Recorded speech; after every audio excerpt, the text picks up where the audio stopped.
Well, I'm sure as a builder, we all need inspiration. We all need something to inspire us to build something new, to go into a different direction. And it helps when people can come to us and ask us for that. So basically, how this new pedal was evolved was there was a pedal that Jamie made for me many years ago, and that was the Z Drive. And they work extremely well. My customers loved them. It was a great pedal. And, Jamie did the design of it. I kind of talked to him about what I wanted, and he came up with this. And it worked great. But unfortunately, with a lot of electronic components, some of the parts that were in this that made it sound the way it is were no longer available. So Jamie, I went to order some more of them, and Jamie says, Z, I can't get those germanium diodes or whatever. That's what it was, the age-old germanium diode problem. So he goes, well, I can redesign it, and I can come up with something different. And I thought about it, and I said, Jamie, as long as I've been in this industry, it's always been a kind of a problem. Whenever you change something, what you're going to hear is, the old one sounded better. This one doesn't sound as good as the old one.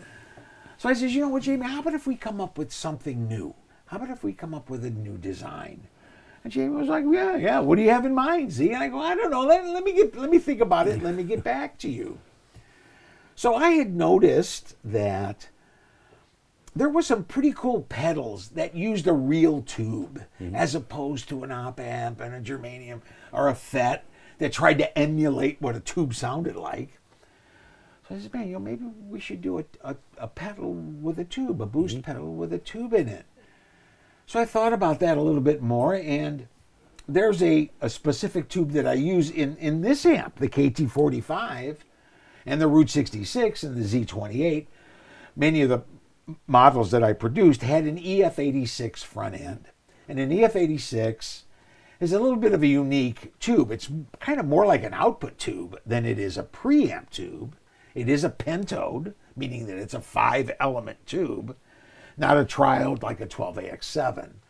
Now, we all love 12AX7s. They're in every amp. Every song you hear, the guys play it through a 12AX7 for the most part. So it's a great sound, but it's a little mid-range heavy and whatever. It certainly has its uniqueness to its sonic characteristic. Where the EF86 is very bold. It has a higher gain, almost twice the gain of a 12AX7, and an increased bandwidth. So they're predominantly were used in microphone preamps. And the reason for that is that, you could whisper when you're singing to a scream, and the preamp's got to be able to process that. And an EF86 is great at that. It'll take 2 to 3 volts input and not clip and not compress and not do its own thing to the signal, but just amplify it and send it on. So I always liked the EF86, a unique tube. So I came up with a little bit of a design of a kind of a preamp or a boost pedal using the EF86.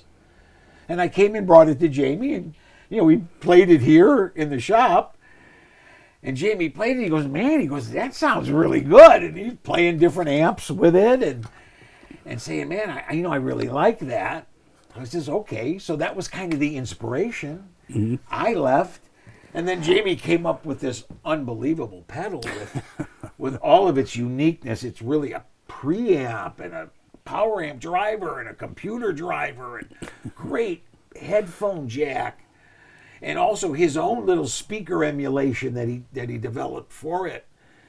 So he turned just the basic drive pedal that I came up with an overdrive pedal, and just added and added and added to it to what it is today. So my slight inspiration and Jamie's genius developed this product. So that's kind of where we're at.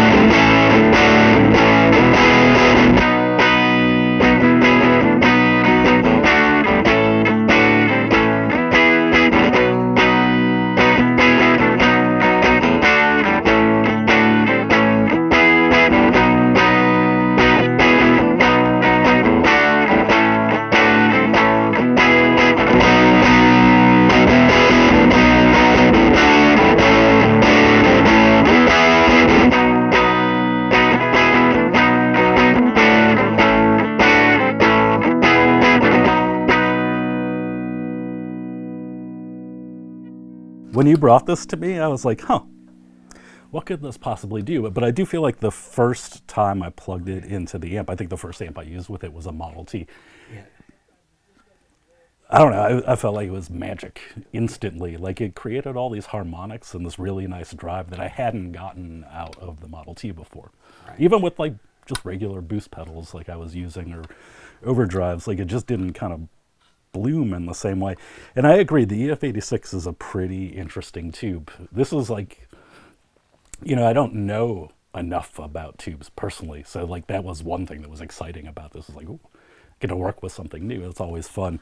And very quickly discovered like it's sort of the secret to like why I like your amp so much. Like I've owned this amp now for 16, 17 years. Yeah, I think I bought it at the very first NAMM that I ever did. And I immediately loved it. It's a great pedal platform. It has a really like wide dynamic range, I would say. It stays clean, takes pedals really well, really hi-fi sounding in a way that I think is unique.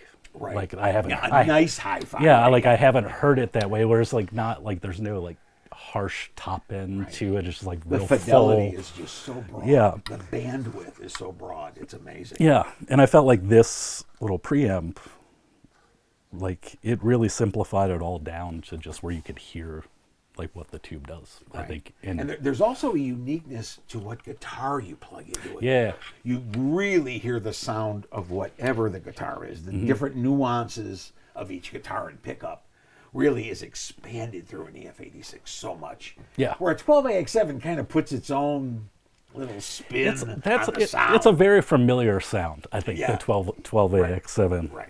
Yeah, I mean, I love it. We all do. Yeah. But it's kind of the same. It's not unique. It doesn't give you the dynamics and touch. It kind of puts its own spin on what's going in and what comes out. Yeah. Where this doesn't. In like a simple, like audible way, like this is just, it's sort of the sound of your guitar and the amp, but bigger. Right. I know that's like a really generic way of describing it, but in this case, I think it's actually true. It's just like what better way to say it? More like there's more fidelity and more roundness, but it's still like that same tone, just larger sound. Not even louder, just larger sounding. Right. But yeah, it all started from this simple little thing. And you had kind of mentioned something when you brought this that you thought it might be cool for, which is like, you know, we're in the modern world. Lots of people are using like modeling amplifiers and stuff for ease of use and things like that. And, you know, that's just the reality of it. And those, I mean, they get some percentage of the way there, but they're never the real thing. Right. They're always lacking some depth. You know, they're lacking some warmth that I will say, like if you've never heard a tube amp before and you play one, you're going to be like, oh, wow, this is great. But the second you hear a tube amp, you're going to be like, oh. There's something missing. Yeah, this has got more. Yeah, there's something more to this. And you had kind of talked about this maybe being like a good input device for a modeling amplifier just to give it some weight, just some life to it. And like I use one on my bench for just, again, ease of use, a Kemper. And the first thing I tried was plugging this in front of it without pushing the input. Like if you're going to push the input, it's not going to sound like the best. But if you use it just flat in, it does. It adds something to that amplifier. It makes it a little fuller, a little more like kind of rich sounding, I would say, without subtracting from the unit itself or the modeling amplifier. It just kind of melds in a nice way, the way that you would, you know, typically get with a tube amp. So I just feel like it adds some of that tube warmth to you know, something that's trying to model tube warmth that will give more realness it's really to it. Important because as more and more modelers, more and more products come out, there's got to be a way to input them in a way with a device that's going to enhance the sound of them. You know, modelers are great and they're kind of practical, I guess, for lack of a better word. There's not a tube that's going to break. You go in, you plug in, you get that sound. It's the same sound all the time. So people that tour, you know, they kind of like it just for the reliability and repeatability that they have. But here's something that enhances it. And there's so many of them out there.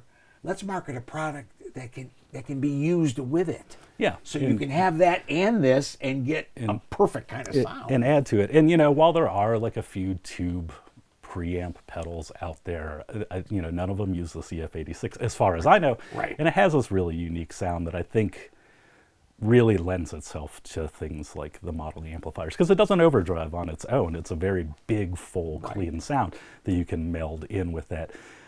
But then I was thinking, from a personal preference, I would like to see people use more amplifiers on a stage. I understand like the modeling amps, the emulators, why people use them, and you can take your sound anywhere, ease of use and all this thing. So with that in mind, I thought, what if this became an amp in itself? So that's what kind of started this whole idea of like, let's add a 3-band EQ to it. Right. The 3-band EQ significantly changes the tone of the circuit from your original circuit, which I thought sounded so good. So then it was like, okay, well, how can we defeat that and make this useful in the same way? And that's what this boost switch does. When you turn the boost switch on, it defeats the EQ, you get the full bandwidth signal, and then it has its own dedicated volume control. This is like really great to use into a tube amp that's like already a little overdriven to kind of push it further and like more like harmonically complex. Right. But with all of that stuff, thought, lately I've been really into like all of this like signal shaping. We did the easy listening headphone amp, and it has the cabinet simulation in it. And I thought this would be perfect to add into here. Right. So then we added it in here and then took it one step further and did the XLR out so people could run straight into the front of house or the power amp. Right. And then, during the testing sessions, you had recommended, I believe it was you who recommended, maybe we should offer the option to defeat the internal cabinet simulation. Yes. So people could continue using their IRs and cabinet modelers and things not like that. Not force them to do something.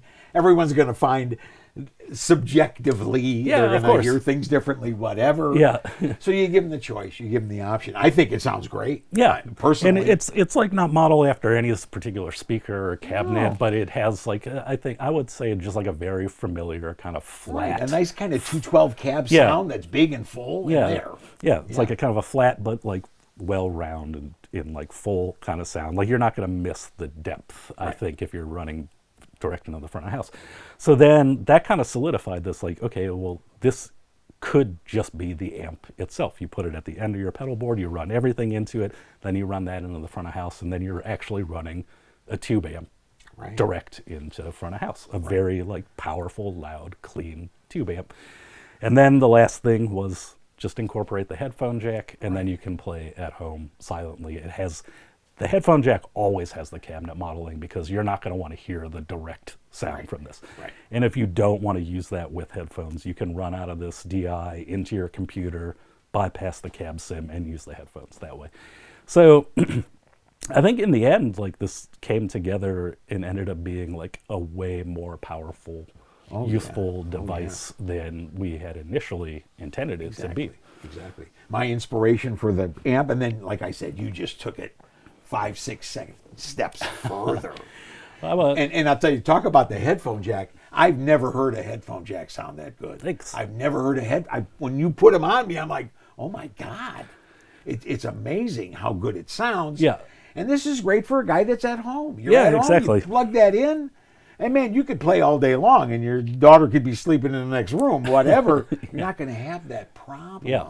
It does work even better than I anticipated it to work. You still get like that, like the fullness of like speakers moving air. I feel like it's so original. It just sounds so real. You know, great. But it has like that, just that familiar kind of Dr. Z tone to it, which I don't know. I feel like it's like a very striking sound. Like it's just a very big, powerful, like well-rounded, clean, but still like harmonically complex kind of a tone. I don't know. You can go so many ways with it, with drive or not, adjusting the EQ for your guitar speaker, whatever the sound that you want. There's so much variation here. It's amazing. I mean, it really is. Not just a boost pedal. I mean, it's an amplifier. It's a preamp. It's so many things in one.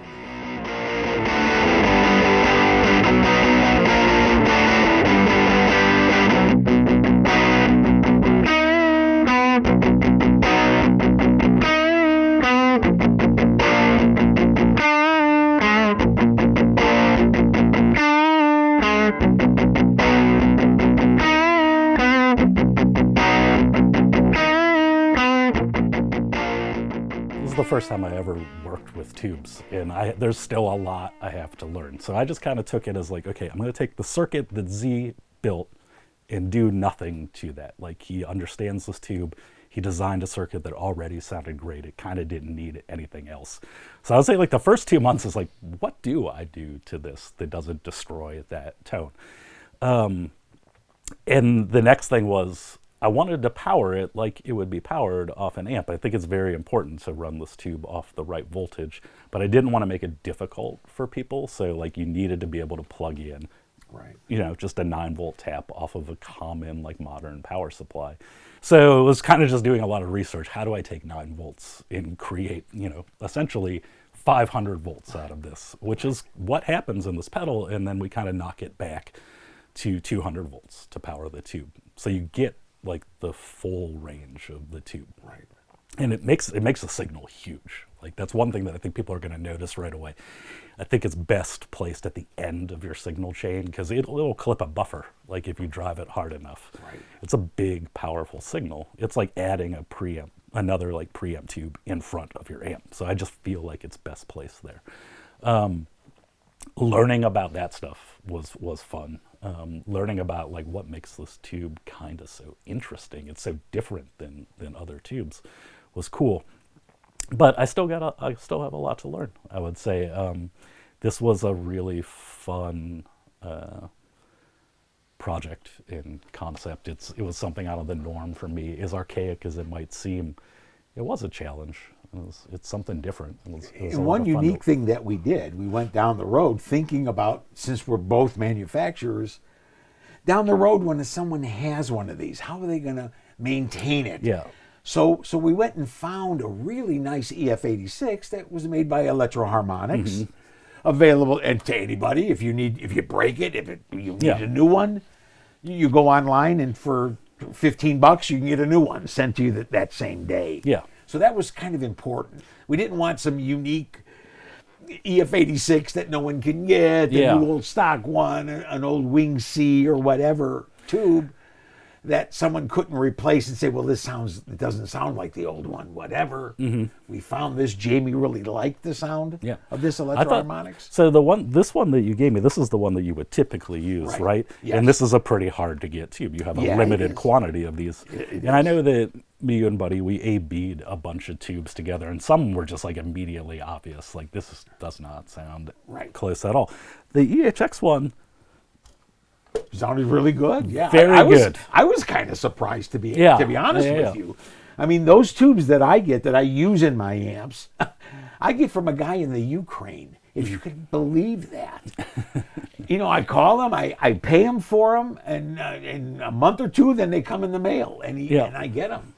And he has access to all these old military-grade Russian tubes. How he gets them, I don't know. How many more there are, I have no idea. But whatever. But for years, I've been buying tubes from this guy. Yeah, we should talk about him after this because I'm guessing he might be the same guy I buy my germanium transistors from. It could be. It could be. But yeah, it was kind of a relief to find this tube.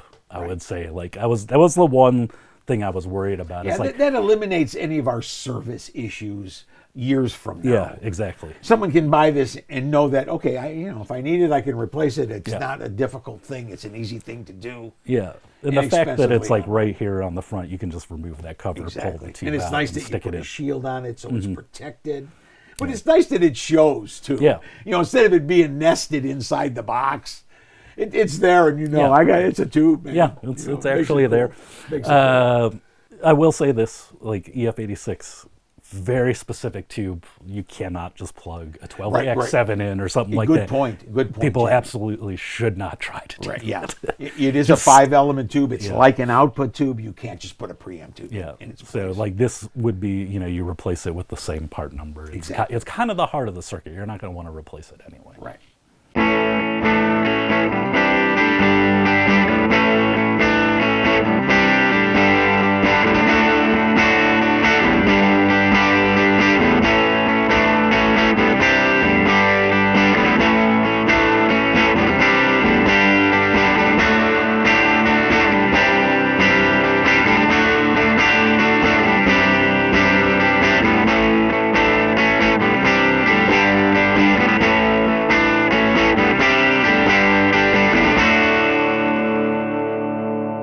I mean, I think anybody can use a pedal like this. It's first and foremost, it's like a clean, like pedal platform. Like you plug any pedals into this, it's gonna sound good. You're gonna be able to shape it with this 3-band EQ.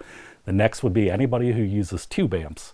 If you bypass this EQ and just use this original booster circuit, it will like push your amp into like awesome overdrive territory. Like it's great there. People who want to play at home quietly but still get like a tube amp sound, just plug headphones in, you can do all that stuff with it. The initial concept of like warming up a modeling amp, that totally works. People who would typically use a modeling amp but still use pedals, like you can just use this with the DI out. It works for pretty much everybody. Like that's kind of the guys that want to point. record at home and have a little recording console and they want to record. I mean, this is perfect for that. And that's all that you need. Yeah, it's a great studio tool, I think, too, because all of these outputs work simultaneously. So you can run it like, into an amp. You can use the headphone jacks direct in too. It doesn't just have to be headphones. There's a headphone driver, but it's not going to hurt anything if you plug it into another amp or anything like that. Or the DI out, get a completely different sound with a different IR. And the other thing that's really cool, we haven't mentioned, is like if you bypass all of this, these two outputs still work. It bypasses the circuit, but you can have a clean like DI in, just your guitar straight into the board for like reamping and things like that. Nice. Or just hear the sound of your guitar through the headphone amps with the cab sim, bypassing the circuit, so you can use other preamps in front of it and still use this analog cab sim into the headphones. So it has a bunch of uses. Endless uses for this thing. It really is. So it really went from my initial idea of just an EF86 boost pedal to what it is today. And man, I can see so many people using this in so many different applications. And really, it's a great pedal, that's for sure. Yeah, I'm very happy with the way this turned out. So am I.